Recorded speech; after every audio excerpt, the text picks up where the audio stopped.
এখানে এলে অটোমেটিক মন কিন্তু একদম শান্ত হয়ে যায়।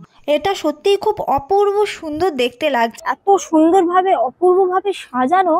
আর এটা হলো রামকৃষ্ণ আশ্রমের মন্দির। শান্তির জায়গা, একটা খুব ভালো জায়গা।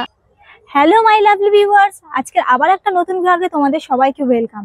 আজকে কিন্তু আমি চলে এসেছি জয়নগরে। জয়নগরের মহা ফেমাস, সেটা তো আমরা সবাই জানি যে বিশ্বখ্যাত, কিন্তু তার সাথে কিন্তু জয়নগরে আরও একটা জিনিস বিখ্যাত, যেটাতে শীতকাল বা গরমকাল যে কোনো সময় কিন্তু বিভিন্ন মানুষ এসে এই পরিবেশটাকে দেখতে আসে, এখানকার কালচারটাকে দেখতে আসে। তো আজকে আমি কিন্তু চলে এসেছি জয়নগরের যে রামকৃষ্ণ মিশন মানে নিমপিট আশ্রম আছে, তো সেই আশ্রমে। ছোট্ট করে তোমাদের একটা কথা বলে রাখি, এই আশ্রমে মানে এই নিমপিট আশ্রমে কিন্তু আমি 4 বছর পড়াশোনা করেছি। আমার 4টে বছর কিন্তু এখানে কেটেছে। তো আমি ভাবলাম সেই যখন জয়নগরে এসেছি, নিমপিটটাও তোমাদের সাথে শেয়ার করি, নিমপিটটাও তোমাদের সাথে ঘুরে দেখাই, এখানকার পরিবেশ কেমন, এখানকার কালচার কেমন, সবটা কিন্তু আমি এই ভিডিওর মাধ্যমে তোমাদের সামনে তুলে ধরবো। তাহলে আর দেরি না করে ভিডিওটা শুরু করব। কিন্তু তার আগে তোমাদের কাছে ছোট্ট একটা রিকোয়েস্ট, সেটা হলো তোমরা যদি আমার চ্যানেলে কেউ নতুন এসে থাকো তাহলে প্লিজ চ্যানেলটা সাবস্ক্রাইব করে বেল বাটনটা প্রেস করে দেবে, আর ভিডিওটা যদি ভালো লাগে অবশ্যই একটা লাইক করে দিও। তো চলো তাহলে আর বেশি কথা না বাড়িয়ে ভিডিওটা শুরু করছি। এখানে আসার সবথেকে সহজ রাস্তা হলো ট্রেন। শিয়ালদা থেকে লক্ষ্মীকান্তপুর বা নামখানা যে কোনো ট্রেন ধরে জয়নগর নামলেই কিন্তু এখানে পৌঁছে যাওয়া যাবে। তো আমরা শিয়ালদা থেকে ট্রেন ধরে কিন্তু জয়নগর স্টেশনে নেমে গেছিলাম। স্টেশনের 2 নম্বর প্ল্যাটফর্মের টিকিট কাউন্টার থেকে বেরিয়ে সোজা গেলেই কিন্তু এরকম প্রচুর ভ্যান, অটো, রিক্সা দেখতে পাওয়া যাবে। যেহেতু আজকে আমাদের গন্তব্য নিমপিট, সে কারণে কিন্তু আমরা ভ্যানে বসে পড়েছি। এখানে অটো, টোটো অনেক কিছু রয়েছে, কিন্তু আমরা ভ্যানেই বসেছি, কারণ ভ্যানে যাওয়ার ভাইবসটা কিন্তু আলাদা।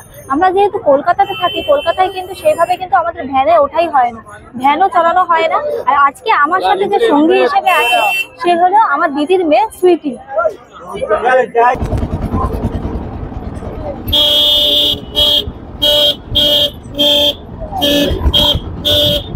এত বেলা হয়ে গেছে কিন্তু এখানে এত পরিমাণ ঠান্ডা, মানে কলকাতার থেকে এত ঠান্ডা বেশি, মারাত্মক ঠান্ডা লাগছে। ফ্যানটা যখন চলছে বিশাল পরিমাণ ঠান্ডা লাগছে, টানগুলো পুরো রীতিমতো জ্বলে যাচ্ছে।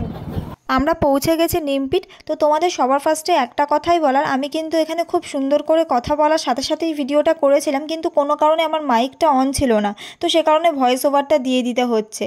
প্রথমেই আমরা চলে এসেছি মেন রোডের ওপরে যে রামকৃষ্ণ আশ্রম আছে, তো সেই আশ্রমের মন্দির। তো এই মন্দিরটা তো তোমাদের ঘুরে দেখাবো, আর এখানে কি কি আছে না আছে সব ইনফরমেশান কিন্তু আমি এই ভিডিওর মাধ্যমে তুলে ধরবো। মন্দিরে ঢোকার সময় যেটা দেখতে পেলাম যে এই নীল কালারের বোর্ডের ওপর লেখা আছে মন্দিরের ভিতরে কোনো রকম কোনো ক্যামেরা অ্যালাউ না। তো সে কারণে আমি মন্দিরের ভিতরে ঢুকেছিলাম, কিন্তু কোনো রকমের কোনো ফটো বা পিকচার আমি তুলতে পারিনি, যেহেতু অ্যালাউ ছিল না। মন্দিরের একবার চারিপাশটার পরিবেশটা একবার দেখো, এত সুন্দর ফুল দিয়ে প্রত্যেকটা গাছ সারিবদ্ধভাবে এত সুন্দর সাজানো, মানে দেখলেই যে কারণ মন ভরে যাবে।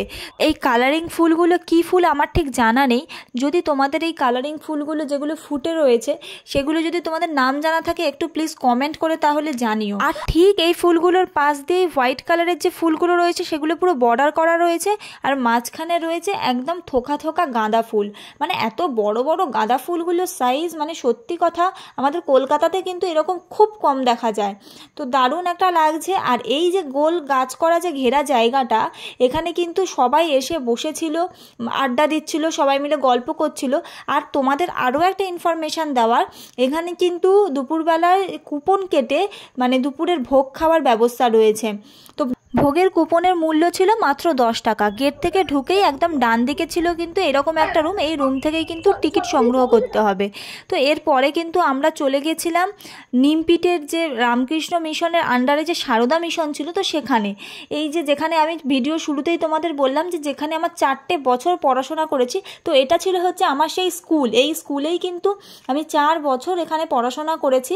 আর এই যে রুমটা দেখছো, এখানে সমস্ত আমাদের নাচ গান সোশ্যাল সমস্ত কিছু হতো। তা নিচে এরকম একটা সারদা মায়ের ফটো ছিল, মানে পিকচার ছিল, তো এটা কিন্তু বাঁধানো একটা পিকচার। এখানে সরস্বতী পুজোও হয়, তো খুব সুন্দর কিন্তু এখানকার পরিবেশ।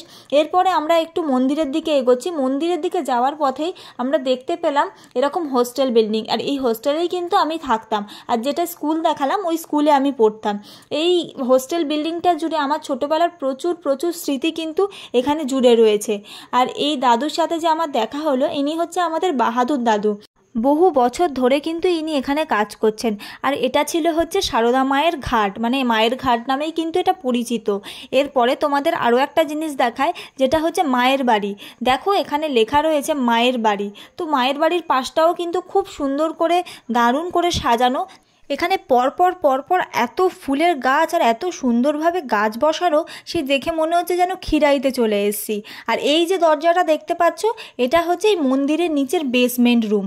এখানে কিন্তু এই হোস্টেলের বিভিন্ন ধরনের প্রোগ্রাম অনুষ্ঠান কিন্তু এই বেসমেন্ট রুমেই হয়। এবার তাহলে চলো মন্দিরের ভেতরটা তোমাদের দেখায়। এখানে কিন্তু ফটো তোলার জন্য অনুমতি ছিল, তো সে কারণে কিন্তু আমি মন্দিরে ভিডিওগ্রাফি এবং ফটো করতে পেরেছি, তো তোমাদের সাথে শেয়ার করছি। ভিতরে সামনেই আমরা দেখতে পাচ্ছি যে সারদা মা, রামকৃষ্ণ দেব এবং স্বামী বিবেকানন্দ তিনজনে বসে আছে। তো অপূর্ব লাগছে, আমি বহু বছর পরে এরকম দেখছি, আমার সত্যি মনটা একদম জুড়িয়ে যাচ্ছে। আর এই যে রাস্তাটা দেখতে পাচ্ছ, এটা ছিল হচ্ছে পিছনের গেট। এইখানে আমার প্রচুর প্রচুর বহু স্মৃতি কিন্তু জড়িয়ে রয়েছে। এখন কথা বলতে গিয়ে কিন্তু আমার অনেক কিছু মনে পড়ে যাচ্ছে।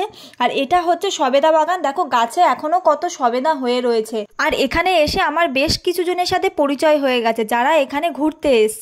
তো এখানে আমি তাদের সাথে একটু আমার হোস্টেল জীবনের কাহিনী শেয়ার করছিলাম, আর তাদের কেমন লাগছে এই জায়গাটা সেই ব্যাপারে একটু জানতে চাইছিলাম। তো তোমরাও একটু তাহলে শুনে নাও। বয়েজ হোস্টেলের যে রামকৃষ্ণ আশ্রম আছে মন্দির সংলগ্ন, তো ওটাতেও ঘুরলেন না, সেখানেও ঘুরলেন, কেমন লাগছে? রামকৃষ্ণ মিশনের বাবা রামকৃষ্ণের বা সারদা মায়ের কোনোটাই আমি তুলনা করতে পারবো না। মানে যেখানেই যাই শান্তির জায়গা একটা, খুব ভালো জায়গা। আর সবসময় ভালো লাগে, যেখানে খোঁজ পাই রামকৃষ্ণ মিশনে কি রামকৃষ্ণের কোনো জায়গা, সেখানেই দৌড়ে চলে যাই। আজকেও তাই আমরা গড়িয়া থেকে একটা আসবো, অনেকদিনই প্ল্যান ছিল, আজকেও দৌড়ে চলে এসেছি। সত্যি তাই, একটা ভালো লাগার জায়গা। মানে এখানে এলে অটোমেটিক মন কিন্তু একদম শান্ত হয়ে যায়। মানে এত সুন্দর একটা পরিবেশ।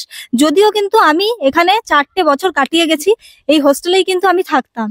তো তো আমার তো ভালো লাগে। স্পেশালি আমি এনাদের কাছ থেকে একবার তাই জেনে নিলাম যে কেমন লাগছে এনাদের। কারণ সত্যি আমরা বেলুড় মঠেও ঘুরেছি, মানে প্রত্যেকটা জায়গা এত সুন্দর, এত স্নিগ্ধ শান্ত পরিবেশ, তো সেটার সাথে কোনো কিছু সত্যিই তুলনা হয় না। দেখবে ওই হোস্টেলের সামনে দেখবে একটা বড় ওই রেলের পাত মতো আছে, ওইটাই কিন্তু আমাদের ঘন্টা হিসেবে ইউজ করা হতো। ওইখানে ঘন্টা বাজতো, ঘন্টা বাজা মানেই আমাদের ঘুম থেকে উঠে যেতে হবে। এবার নর্মাল কি ঘরের যে আগে উঠতো, এক একটা রুমে যখন ছোট ছিলাম তখন এক একটা মানে ওপরে দোতলায় আমরা থাকতাম, এক একটা রুমে তখন 14 জন 15 জন করে এরকম আমরা থাকতাম। এবার সেই রুমের মধ্যে মিক্সিং ছিল, মানে আমরা ক্লাস 7-এর ধরো 2 জন ছিলাম, 8-এর 2 জন ছিলাম, 9-এর 3 জন ছিলাম, 5-এর 2 জন ছিলাম, এরকম ভাবে মানে মিক্সিং করে 13-14 জন এরকম একই রুমের মধ্যে থাকতাম। তারপরে 5টার সময় যখন ঘন্টা বাজতো, যে সিনিয়র আছে বা প্রত্যেকটা রুমের মনিটর থাকতো, তোমাদের স্কুলে যেমন মনিটর থাকে না, হ্যাঁ, প্রত্যেকটা স্কুলের মানে প্রত্যেকটা রুমের একটা করে মনিটর থাকতো। সেই মনিটর ডেকে দিত ঘুম থেকে, ওনারই দায়িত্ব। ডেকে দেওয়ার পরে ফ্রেশ হয়ে ব্রাশ ট্রাশ করে আমাদেরকে মানে মানে রুমে যেটা পরে থাকতাম সেটা পরে আসলে হবে না, যে লাল পাড় শাড়ি আছে সেই শাড়ি পরে কিন্তু আমরা মন্দিরে আসতাম। মন্দিরে মানে ডাইরেক্ট আসতাম না, মন্দিরে আসার জন্য আর একটা মানে ঘন্টা পড়তো, ওখানে লাইন করা হতো। মন্দিরে আসার পরে মন্দিরে পুরো প্রেয়ার হতো, প্রেয়ারটা প্রায় 40 মিনিটের সকালবেলা প্রেয়ার হতো। এই যে চারিদিকে এত পরিষ্কার দেখছি, মন্দির চত্বর পরিষ্কার হতো। মন্দির চত্বর কারা পরিষ্কার করতো? আমরাই কিন্তু করতাম। এবার ওটা রুটিন করা থাকতো, যে নিজের বাড়িতে থাকলে যেরকম বাড়িটা পরিষ্কার করে রাখা হয়, এই পুরো জায়গাটা হচ্ছে আমাদের ফ্যামিলি। তো সুতরাং এই জায়গাটাও পরিষ্কার করে, এই শিক্ষাটা হচ্ছে এইভাবেই দেওয়া হয় এখানে। আমার এই সময়টার কাহিনী হয়তো বললেও শেষ করা যাবে না, মানে এত একটা ভালো লাগা, এত একটা ইমোশন জড়িয়ে আছে এই সময়টার মধ্যে। তো আমরা তারপরে ওখান থেকে বেরিয়ে চলে এলাম কিন্তু এইখানে, এটা ছিল ইন্দিরা গান্ধী কমিউনিটি হল। তো এই কমিউনিটি হলে বিভিন্ন ধরনের প্রোগ্রাম বা অনুষ্ঠানগুলো হয়। তো বর্তমানে এখন মানে কিছু হচ্ছে না, যেহেতু মেনটেনেন্সের প্রবলেমের কারণে, কিন্তু জায়গাটা কিন্তু অপূর্ব সুন্দর একদম। এটা কিন্তু একটা ছাতার মতো স্টাইল, আবার ওপরে কিন্তু পদ্মর মতো একটা স্টাইল করা। তো খুব সুন্দর কিন্তু এটা তৈরি করা হয়েছে। যেহেতু মানে মেনটেনেন্স হয় না, সেই কারণে কিন্তু এই জায়গাটায় বর্তমানে কিছু হচ্ছে না, আপাতত এরকম রয়েছে। তো তোমরা যদি সময় পাও এই জায়গাটায় ঘুরে যেও, খুব ভালো লাগবে। একটা শীতের দিনের দুপুরবেলা এই জায়গাটা এলে মন একদম মানে শান্ত হয়ে যাবে। খুব সুন্দর একটা জায়গা। আশা করি এতক্ষণ তোমরা আমার সাথেই ছিলে। তো পুরো নিমপিট আশ্রম, সারদা আশ্রম, রামকৃষ্ণ বিদ্যা মন্দির পুরোটা কিন্তু তোমাদের ঘুরিয়ে দেখালাম। মানে আমার পক্ষে যতটা পসিবল হয়েছে ততটাই কিন্তু তোমাদেরকে দেখালাম। সারদা আশ্রমের যে মন্দির রয়েছে, সেই মন্দিরে ক্যামেরা যেহেতু অ্যালাউ ছিল, আমি ক্যামেরা নিয়ে ওখানে কিছুটা তোমাদের সাথে শেয়ার করেছি, কিন্তু রামকৃষ্ণ যে মন্দিরটা রয়েছে সেই মন্দিরে কিন্তু কোনো রকম ক্যামেরা অ্যালাউ না। তো সে কারণে আমি ক্যামেরার কোনো ছবি বা কোনো ভিডিওগ্রাফি করতে পারিনি, তাই তোমাদের সাথে ওটা শেয়ার করতে পারিনি। তো দেরি না করে তোমরা চটপট এখানে চলে আসো। এখানকার পরিবেশটা এত সুন্দর, এত মনোরম একটা পরিবেশ। তো আশা করি তোমাদেরও খুব ভালো লাগবে এই শীতের দিনে ঘুরতে। অনেকেই কিন্তু এই শীতের দিনে এখানে ঘুরতে চলে এসেছে। তো দারুণ একটা ভাইবস দিচ্ছে, দারুণ লাগছে। তো তাহলে চলো আজকের ভিডিওটা আর বেশি বড় না করে এখানেই কিন্তু ভিডিওটা শেষ করছি। তোমাদের সাথে আবার দেখা হচ্ছে নেক্সট একটা ভিডিওতে। ততক্ষণের জন্য চলো ছোট্ট একটা টাটা।